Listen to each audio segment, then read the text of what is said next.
শাসিত রাজ্যগুলিতে বাংলা ভাষা নিয়ে কথা বললে বাংলাদেশে বলে শাসি বাংলা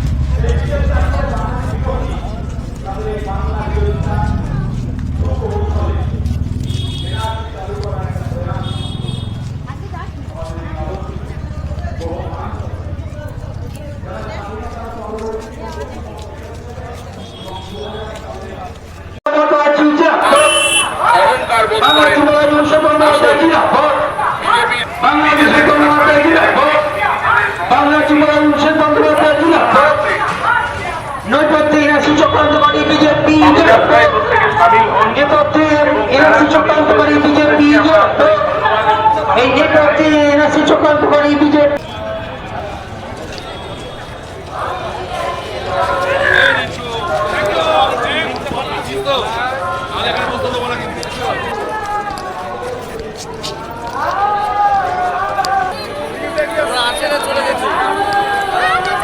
মিছিলটা এগিয়ে আসুক, এগিয়ে আসুক।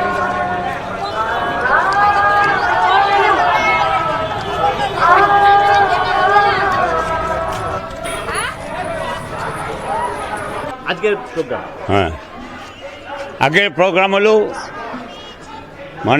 বিশেষ করে বাঙালির বিরুদ্ধে বিজেপির যে অভিযান সর্বভারতীয় স্তরে, তার প্রতিবাদে আমাদের বিশ্ববন্দিত জননেত্রী তিনি বাংলা ভাষাকে অপমান করার প্রতিবাদে এবং বাঙালিদের বিরুদ্ধে অত্যাচারের প্রতিবাদে আজকে রাস্তায় নেমেছেন কলকাতার বুকে। প্রায় 5 লক্ষেরও বেশি লোক হয়েছে কলকাতায়। তেমনিভাবে নবদ্বীপেও আমরা আমাদের বিধায়ক নন্দ সাহার নেতৃত্বে আমরা একটা সুবিশাল মিছিল আমরা এখনও পথে হাঁটছি, আর সামান্য কিছু গেলে আমাদের মিছিল শেষ হবে। এখনও প্রায় 15 থেকে 20,000 লোক এখানে জমায়েত হয়েছে। আমরা মানুষের সহযোগিতা চাই এবং মানুষেরকে নিয়ে তাদেরকে নিশ্চিন্ত করতে চাই যে আপনাদের পাশে মমতা ব্যানার্জি আছে।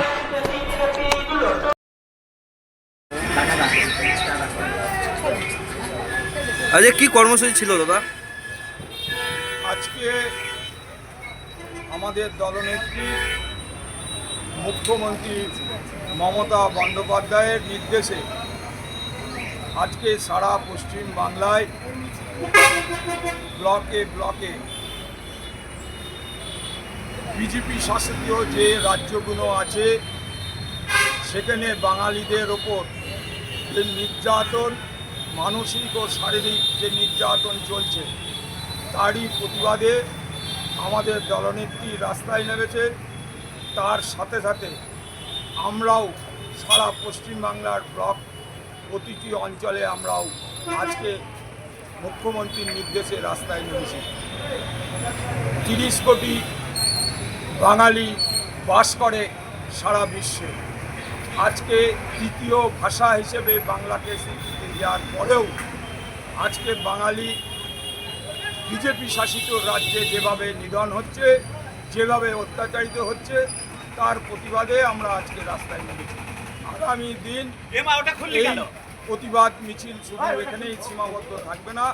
আমরা এর পরবর্তীতে আমাদের মুখ্যমন্ত্রী দলনেত্রী যেভাবে নির্দেশ দেবে আমরা সেইভাবেই এই আন্দোলন কর্মসূচি সংগঠিত করব।